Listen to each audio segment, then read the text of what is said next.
Halo, selamat datang kembali di channel Belajar R bersama Coach Ivan. Sesi ke-8.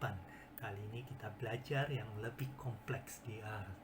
Oke, tapi sebelum lebih jauh, saya coba ringkaskan dulu apa saja yang sudah kita pelajari. Ya, pertama, kita sudah mengenal 3 objek atomik, numerik, karakter, dan logical. Ya, nah, 3 objek ini bisa diolah dengan fungsi atau mesin-mesin yang udah ada di R.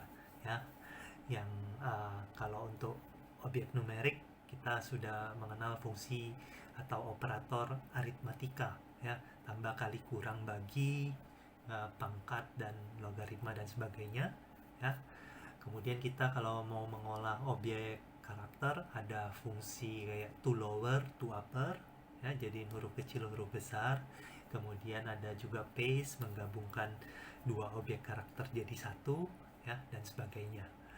Oke, kemudian yang tak kalah penting adalah kita juga sudah belajar uh, perbandingan 2 objek, ya, menggunakan tanda sama dengan 2 kali, ya, tidak sama dengan, lebih dari, kurang dari, dan seterusnya. Oke, yang hasilnya nanti kalau menggunakan operator ini hasilnya adalah objek logical. Oke, nah itu beberapa highlight yang penting dan akan muncul dalam pembelajaran hari ini, ya. Nah, objek yang objek kompleks pertama yang akan kita pelajari hari ini kita sebut dengan vektor, ya. Nah, fungsi-fungsi yang tadi yang saya sebutkan itu semua kita bisa aplikasikan ke vektor ini, ya. Nah, apa itu vektor? Balik ke layar dulu. Oke, jadi vektor adalah koleksi terurut dari objek-objek atomik yang setipe. Nah, supaya mudah membayangkan, misalkan kita punya vektor yang namanya X. Nah, jadi X itu bisa kita bayangkan sebagai kotak-kotak yang tersusun secara berurutan. Jadi, kotak pertama paling kiri itu kita sebut dengan kotak X1. Kotak kedua berikutnya itu disebut X2 dan seterusnya sampai kotak ke N, ya, XN. Nah, jadi vektor ini akan mempunyai panjangan, ya. Jadi panjangnya adalah n nanti ini. Oke. Nah, yang paling penting juga dalam kotak itu, ya, kotak-kotak ini isinya adalah objek atomik yang setipe. Jadi kalau X1 itu isinya numerik, X2 harus numerik juga. Sampai XN-nya juga harus numerik. Oke, kalau karakter semua, nggak boleh berbeda, ya, logical semua. Oke, itu vektor. Nah, nanti di R kita akan belajar bagaimana cara mengkreasi vektor.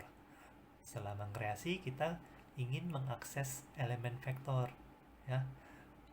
Jadi ya kadang-kadang kita mau nilai terakhir xn-nya aja gitu, atau dua nilai pertama x1 dan x2 di vektor ini. Bagaimana cara mengaksesnya? Oke, itu yang kedua. Yang ketiga adalah bagaimana memperbaharui suatu vektor. Jadi uh, misalnya kalau vektor ini isinya nilai ulangan, ya, si A, si B, si C dan seterusnya. Nah, gurunya salah kasih nilai 10, mestinya 100. Nah, harus diubah nilainya. Bagaimana itu cara mengubah nilainya, ya? Oke, dan kadang-kadang kita juga ingin menambah vektor baru, kotak baru, untuk vektornya, jadi panjangnya lebih panjang gitu. Gimana caranya? Atau menyisipkan kotak baru di antara X1 dan X2 di sini. Bagaimana caranya? Ups. Oke, jadi itu hal-hal yang bisa kita lakukan dengan vektor di R. Nah, kalau udah bisa bikin vektor di R itu apa sih manfaatnya? Wah, banyak. Jadi yang saya coba ajak di sini ada 4, ya. Yang pertama adalah membuat barisan atau sekuen. Nah, yang udah kalian terbiasa mungkin adalah barisan atau sekuen dari bilangan. Bisa barisan yang namanya barisan aritmetika, ya, selisihnya konstan. Bisa juga barisan geometri, ya, yang rasionya konstan. Oke, nah tapi barisan atau sekuen ini nggak cuma untuk bilangan, ya. Nah, kalian udah pernah tahu yang namanya DNA kan?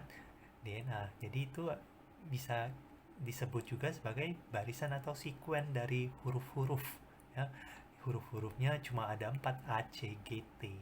Nah, oke, ini nanti bagaimana kita bisa buat sekuen-sekuen ini macam-macam, nanti ada sesinya tersendiri. Sesi tersendiri berikutnya adalah bagaimana membuat plot atau grafik. Jadi bisa grafik fungsi, fungsi kuadrat, fungsi linier, fungsi akar, logaritma, dan sebagainya. Nah, itu nanti bagaimana kita bisa membuat grafiknya. Oke. Ya, kemudian juga kalau kita punya ada data tinggi badan sama berat badan dari 100 orang misalnya. Nah, itu bagaimana kita membuat plotnya, ya, membuat data, istilahnya itu bagaimana membuat scatter plotnya, data-datanya bagaimana menyebar di uh, apa ini, sistem koordinat, ya. Oke, kemudian juga bisa bikin yang namanya bar chart atau bar plot. Oke, oke. Uh, nah, yang lain yang bisa kita lakukan adalah mensimulasi permainan dadu, ya. Jadi kalau main dadu kan lempar, hasilnya yang keluar bisa 1, 2, 3 atau sampai 6 kan, ya. Nah, ini ya munculnya secara acak. Nah, di R bisa kita lakukan itu, ya. Nanti kita lihat. Nah, aplikasi vektor lain yang akan saya bahas adalah bagaimana membuat kata sandi, ya. Jadi kalau kita mau mengirim pesan ke teman kita dan kita nggak mau orang lain bisa membacanya gitu. Nah, misalnya pesannya serang. Nah, itu bagaimana kita bisa mengacaknya sehingga kata serang ini akan menjadi suatu pesan tersembunyi, VHUDQJ ini, ya. Nah, jadi teman kita nanti yang punya sistem untuk membalik, menerjemahkan kata ini, ya nanti ya bisa membacanya, ya. Tapi orang lain nggak bisa membacanya. Oke, gimana itu membuatnya? Sekarang kita beralih ke software R untuk belajar vektor secara praktikal. Oke, kita buka R-nya. Jadi yang pertama adalah bagaimana mengkreasi vektor. Nah, jadi ingat, apapun yang terjadi di R adalah pemanggilan fungsi. Nah, untuk mengkreasi vektor kita membutuhkan fungsi. Ya, fungsi paling dasar yang digunakan untuk membuat vektor adalah fungsi C atau kepanjangannya concatenate. Nah, fungsi C ini dipanggil, ya, buka kurung, tutup kurung, ingat itu untuk memanggil fungsi di R, ya, dan di dalam kurungnya disebutkan inputnya. Oke, dalam hal ini yang saya highlight ini inputnya berupa objek numerik, yang di baris bawahnya berupa objek karakter. Nah, di sini R akan mengenal sebagai objek vektor, ya. Nah, yang paling penting juga sebenarnya, jadi objek atomik itu sekarang kita bisa pandang sebenarnya sebagai bisa kita pandang sebagai vektor juga, ya. Jadi kira bentuknya sama kan, jadi ini cuma karena objek atomik nih vektor yang panjangnya 1, jadi cuma satu elemen saja. Kalau ini elemennya lebih dari 1, ya, ada 1, 2, 4, 8, ayam, anjing, kambing, ya. Jadi elemen vektor ini, ya, lebih dari 1, sedangkan objek atomik adalah vektor yang panjangnya 1. Kalau kita cek kelasnya ini, ya, kelasnya, masih ingat tentang kelas, jadi itu akan dikenal oleh R sebagai kelas numerik, ya, karena vektornya terdiri, elemen-elemennya berupa objek numerik. Oke. Nah, jadi ada cara-cara lain, ya, banyak sebenarnya cara-cara mengkreasi vektor. Oke, ini hanya beberapa saja yang saya tunjukkan, ya. Jadi saya blok Ctrl R, bahas satu-satu. Ini yang pertama dilihat, jadi ini ada titik 2. Fungsi titik 2 ini untuk apa? Jadi kita lihat sebelah kiri angka 2, sebelah kanan 5, dan hasilnya barisan bilangan bulat, ya. Maksimal minimumnya 2, maksimalnya 5. Jadi fungsi titik 2 ini membuat barisan bilangan bulat. Oke. Nah, ini letters apa ini? Hasilnya yang huruf kecil berupa huruf-huruf A, B, C sampai Z dalam bentuk huruf kecil. Kalau huruf besar, lettersnya itu semua dalam huruf besar A sampai Z-nya. Oke. Nah, sekarang kita lihat juga fungsi C ini tadi menerima objek-objek atomik. Enggak juga. Jadi sebenarnya fungsi C ini bisa menerima vektor. Jadi ini kan vektor 2, 3, 4, 5. Ini 10, 12 ini juga vektor 10, 11, 12. Ya, jadi di sini fungsi C akan menggabungkan kedua vektor yang setipe ini dan hasilnya ya adalah gabungan dari keduanya. Oke. Nah, kemudian ada fungsi lain, rep ya. Nah, ada dua contohnya di sini. Yang satu ditulis 1.2,3, yang di bawahnya pakai each sama dengan 3. Dilihat dari hasilnya bisa membedakannya kan. Jadi yang pertama ini vektornya ditulis secara penuh, kemudian diulang 3 kali. Sedangkan yang pakai each, angka elemen vektornya diulang masing-masing 3 kali dulu. Jadi 1 diulang 3 kali dulu, 2 diulang 3 kali dulu. Kalau ada 3, nanti 3-nya diulang 3 kali lagi juga. Jadi setiap elemen diulang masing-masing 3 kali dulu. Oke. Nah, kalau sudah bisa membuat vektor, berikutnya adalah bagaimana mengakses elemen-elemen dari vektor yang kita buat. Oke, kan ada 3 cara. Pertama dengan mengindeks posisinya, ya. Kedua dengan menggunakan vektor logical, dan yang ketiga dengan menyebutkan nama elemennya. Nah, ternyata yang ketiga ini vektor itu bisa kita buat dengan memberikan nama-nama untuk elemennya, ya, dalam hal ini A, B, C. Oke, kita blok aja semua supaya bisa dijelaskan satu-satu. Ctrl R. Dan oke, yang pertama, jadi ini kita buat vektor V, ya, vektor V, ya, yang isinya ya bilangan 1, 3, 5, 7, 9. Oke, kalau ditampilin di V-nya, ya, itu R akan mengenalnya sebagai vektor numerik. Oke, nah ini V kurung 2 itu hasilnya 3. Jadi ini sebenarnya tadi memanggil elemen kedua dari si vektor V, ya. Oke, kurung yang dipakai di sini adalah kurung siku, jadi bukan kurung biasa, ya. Hati-hati itu. Jadi yang berikutnya ini kurung siku, dalam kurung sikunya 1 sampai 3, 1, 2, 3. Jadi dalam hal ini kita memanggil elemen pertama, kedua, ketiga dari vektor V. Oke. Nah, ternyata ini di dalamnya bisa dibalik juga, ini 5.21. Jadi kita memanggilnya dari posisi ke-5, ke-4, ke-3, ke-2, ke-1, ya.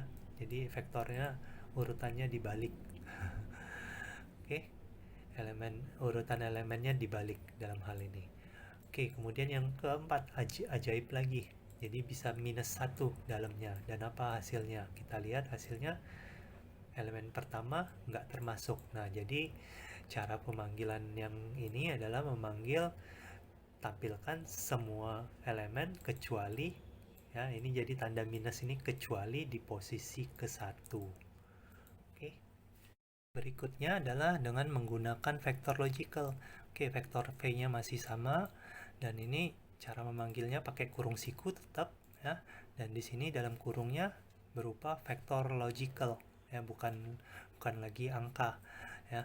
Jadi gimana itu? Nah, itu kalau kita lihat hasilnya itu, jadi kalau yang nilainya true akan ditampilkan oleh R, yang posisinya false, ya, ini posisi 3, 4, 5 itu nggak ditampilin, posisi 1, 2 yang true ditampilin. Oke, itu seleksi dengan menggunakan vektor logical.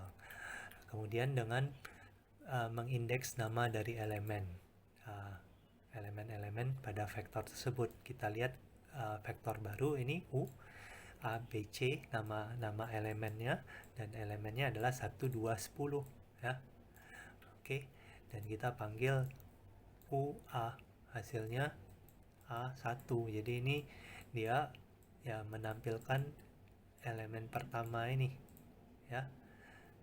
Oke, disebutkan nama elemennya juga A1 ya. Nama elemen dan elemennya disebutkan UC ya, nama elemennya C dan nilai dari elemennya 10.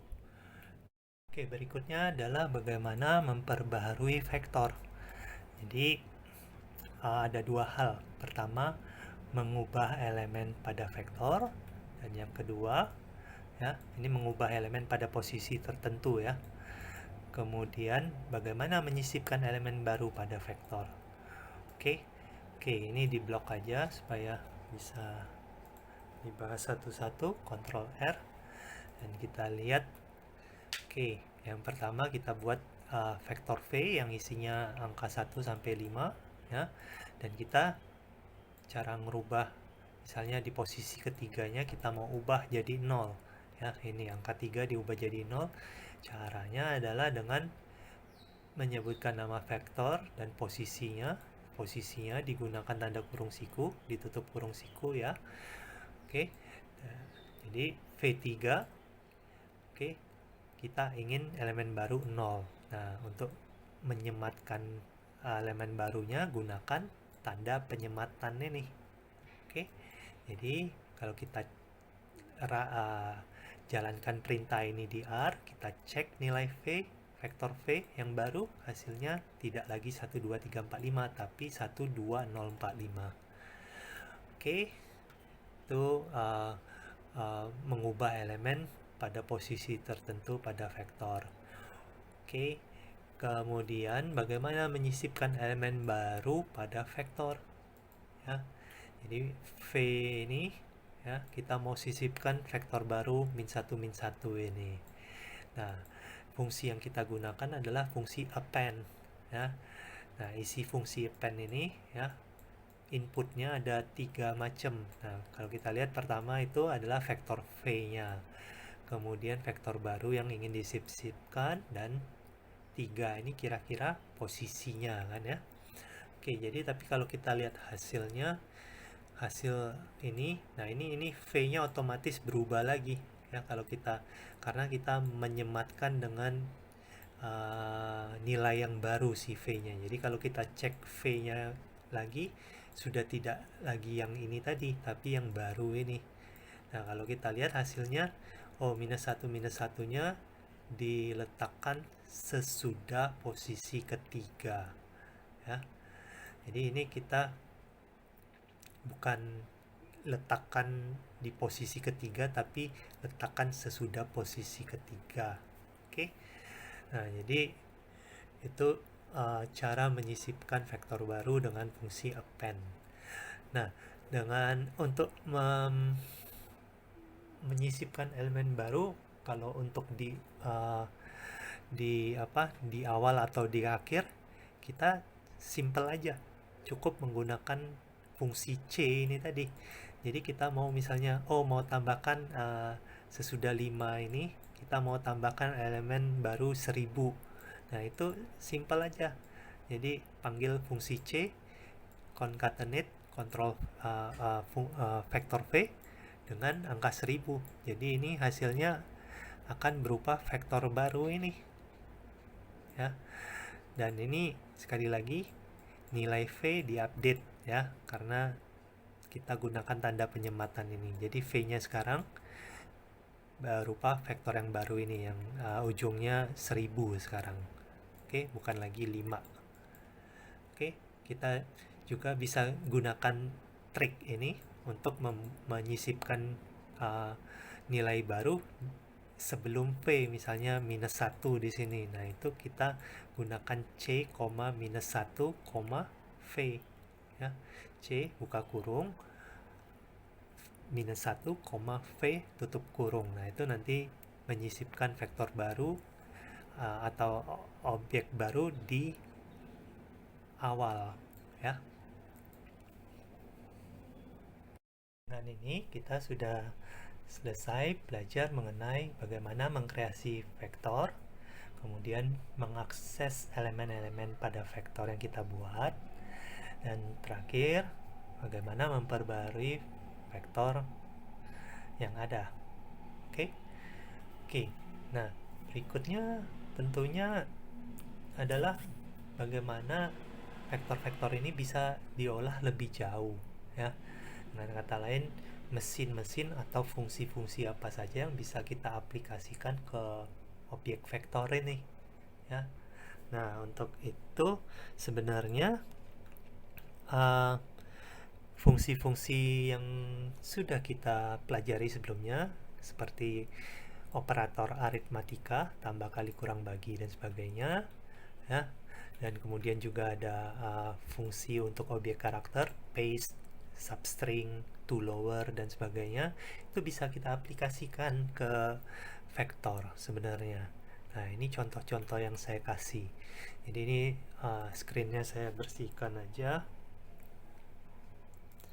Dan kemudian saya blok semua supaya bisa kita bahas satu-satu. Oke, di contoh pertama kita bisa lihat ya penjumlahan dua vektor 24, vektor 24 sama vektor 1 min 1. Hasilnya 33 ya. Ini bisa untuk awal tebak-tebak aja kan. Kira-kira ngapain? Oh, 2 posisi pertama 2 ini ditambahkan posisi pertama di vektor keduanya 1 jadi 3, 4 ditambah min 1 di posisi kedua hasilnya 3 juga. Oke, dan yang bawahnya sama kan ya.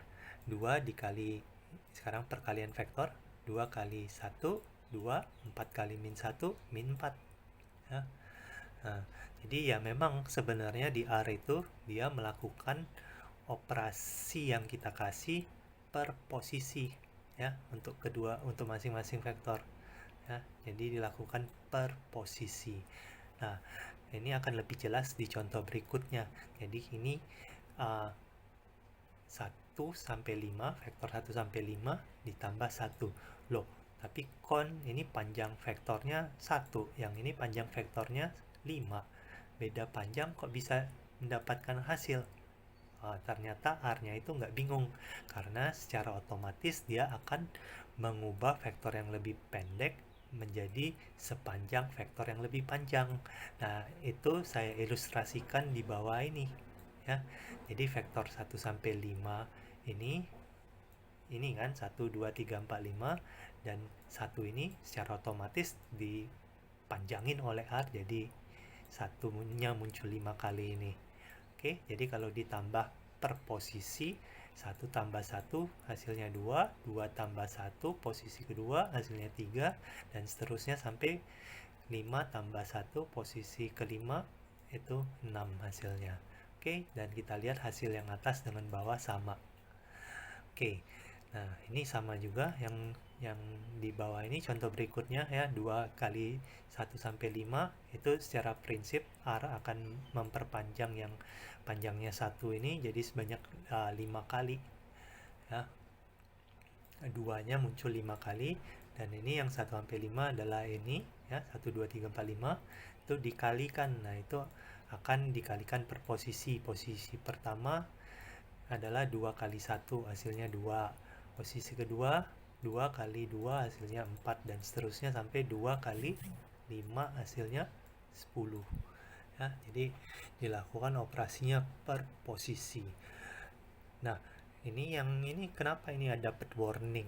Ya, kita lihat ini panjangnya 2, ini panjangnya 5.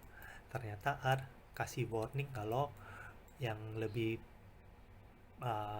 panjang ini bukan kelipatan dari yang lebih pendek ya. 5 kan bukan kelipatan dari 2. Oke. Tapi R tetap bisa memberi hasil ya. Nah, bagaimana padanan dari operasi ini secara penuhnya? Nah, itu R ini kan yang panjangnya 5 ya. Panjang vektornya 5. Oke.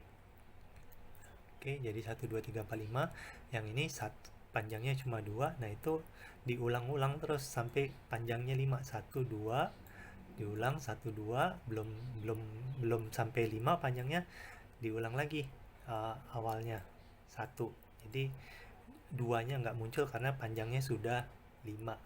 Nah, kemudian baru kita lakukan operasi per posisi tadi. 1 kali 1 hasilnya 1, 2 kali 2 hasilnya 4, dan seterusnya ya, sampai 1 kali 5 hasilnya 5. Oke, yang atas dengan yang bawah sama hasilnya ya. Oke, nah kemudian kita juga bisa melakukan komparasi ya untuk vektor. Oke, yang contoh yang dikasih di sini ya, misalnya ini nilai PR atau ujian ya, 73, 60, 80, 95, 50. Nah, kita bandingkan dengan 70. Nah, ini R akan secara otomatis membuat 70 ini ya, sepanjang ini ya, 5 kali. Ini ada 5 kan? Panjang vektornya 5 ini.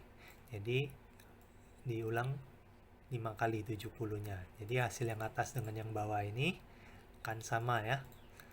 Ya. Kalau dilihat sama hasilnya.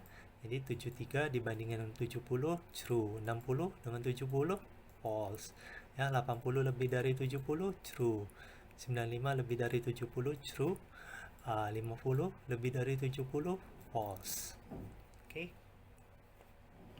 Nah, yang terakhir ini contoh yang saya kasih adalah oke, kita punya objek vektor yang elemen-elemennya punya nama. Sekarang si Aan nilainya 75, si Bona nilainya 70, Cici 80, Didi 95, Ella 75. Nah, contoh ini saya maksudkan untuk menjelaskan trik untuk menyeleksi elemen dari vektor nilai ini ya. Nah, jadi di sini dalam kurung siku nilai ini ya, kita ingin nilai yang lebih dari sama dengan 80. Nah, operasi seperti ini kan hasilnya akan berupa apa? Berupa vektor logical seperti ini kan ya. Nah, jadi dia akan true false true false true true. Nah, udah, nanti hasilnya ya, kalau dalam hal ini nilai-nilai seperti ini ya, yang pertama ini false, ini yang kedua false, ketiga true, keempat true, dan kelima false. Jadi nanti hasilnya cuma yang ini. Nah, secara otomatis ya, tadi kita udah belajar menyeleksi elemen dengan menggunakan vektor logical. Itu ya udah, dua ini yang akan ditampilkan oleh pemanggilan perintah ini ya. Jadi Cici 80, Didi 95. Oke, berikutnya ya ini fungsi paste ini ya, ini sebelumnya kita udah bahas ya. Kalau ini menggabungkan secara otomatis dipisahkan dengan tanda spasi, sedangkan ini kita spesifikasi tanda pemisahnya adalah tanda dan simbol dan ini ya. Oke, tapi gimana kalau paste ini inputnya adalah vektor ya. Nah, hasilnya tetap vektor, sama aja, jadi nggak ngubah apapun. Padahal yang kita inginkan sebenarnya misalnya seperti ini ya. Nah, itu triknya adalah bukan pakai input set lagi, tapi input yang harus kita spesifikasi adalah collapse-nya ya. Jadi bagaimana mengkolaps, menggabungkan elemen-elemen vektor ini, tanda pemisahnya itu apa? Nah, di sini kita pakai spasi, makanya hasilnya di sini dengan collapse ini kita definisikan secara spesifik, itu hasilnya adalah seperti yang kita ekspektasikan, seperti ini ya. Oke, di bagian terakhir ini kita akan mencoba belajar tentang beberapa fungsi yang digunakan untuk menginvestigasi objek vektor yang kita punya ya, menginspeksi objek vektor yang kita punya. Oke, ini saya pakai vektor nilai lagi, tapi nilainya saya ubah sedikit. Jadi Aan 75, Bona 70, Cici 80, Didi 95, Ella 75. Oke, kita cek nilainya. Ups, benar ya. Jadi Nah, fungsi yang pertama adalah fungsi length. Jadi length itu kan bahasa Inggris untuk kata panjang. Jadi ya secara intuisi ya kita ngertilah. Kita mau kalau kita tulis length dalam kurung nilai, kita mau panjang vektor nilai ini berapa. Ya karena ada 5 ya 5 hasilnya. Nah, fungsi length ini ya diperlukan kalau vektornya udah panjang kan, sulit dengan kasat mata untuk menghitung panjangnya. Oke, kemudian kalau which, kita lihat which fungsinya apa ini? Fungsi which. Jadi di dalam which ini ada kriterianya. Nah, ini operator perbandingan digunakan untuk membuat kriteria ya. Jadi nilai lebih dari sama dengan 80. Jadi hasil ini adalah true false kan, nanti ini false ya, true false. Jadi yang ditampilin yang true aja ya, Cici dan Didi. Oke. Nah, tapi kita lihat nilainya bukan nilainya 80 dan 95 yang ditampilin. Yang ditampilin apa ini? Ya, kalau kita lihat adalah posisi si Cici dan Didi dalam vektor tersebut. Dia ada di posisi ketiga ya, dan di posisi keempat. Jadi ingat fungsi which ini ya, dia akan mengembalikan posisi ya, posisi yang memenuhi kriteria yang kita berikan. Oke, kemudian ya ada fungsi lain yang akan sering kita gunakan adalah table dan sort ya. Jadi kalau nilainya kalau sort gampang lah ya, sort kalau bahasa Inggris untuk mengurutkan. Jadi dalam hal ini mengurutkan dari yang kecil sampai yang besar ya. Siapa paling kecil? Bona, paling besar Didi ya. Mungkin dalam lain waktu kita ingin urutannya berbeda dari yang paling besar ke kecil, gimana itu caranya? Nah, itu nanti dengan semakin banyak pengalaman, dengan semakin banyak bekerja dengan R, itu akan kita tahu caranya. Oke. Kemudian yang table yang terakhir yang belum saya jelaskan ini apa ini? Kalau kita lihat hasilnya adalah 70, 75, 80, 95, 1, 2, 1, 1. Jadi ini ya kita bisa tebak lah ya. Jadi 75 kan muncul 2 kali. 70 muncul 1 kali, 80 1 kali, 95 1 kali. Jadi ini membuat frekuensinya berapa kali muncul masing-masing nilai tersebut. Oke, jadi itu mengenai vektor beserta fungsi-fungsi yang dapat digunakan untuk mengolah vektor. Nah, dalam video-video berikutnya saya akan membuat subsesi-subsesi yang menjelaskan aplikasi dari vektor seperti yang sudah saya janjikan di awal. Oke, terima kasih.